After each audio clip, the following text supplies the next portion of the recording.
Hi, today I'm for the Nokia C31 and I'll show you how to customize always on display option on this device.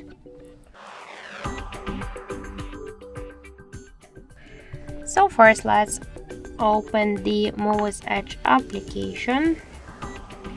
Let's just turn it off and open it once again. Now let's just select one from these available tabs, for example this one. Click to apply.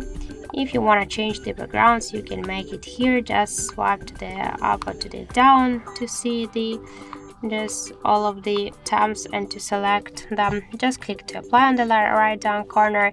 You can here also change settings for the music controls. You can hide them not after 30 seconds or 10.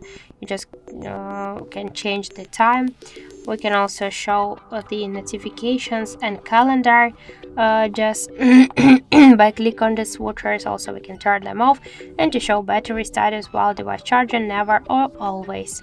So let's go back, tap to X icon, switch AUD to the settings section, tap to always on display, and also here we can change the shown on screen lock AUD option always while device charging. On music we can also use these two options separately. We can change screen timeout from 1 minute just to never, to increase or decrease the brightness level, to close it with a double or single tap on the lock screen, to close it with a fingerprint if you use the fingerprint unlock method. Also on screen off, we can set also the shadow and disable this option during the calls. So that's it. That's how to customize always on display option on our Nokia C31. Thank you for watching, and if you find this video helpful, don't forget to leave a like, comment and to subscribe our channel.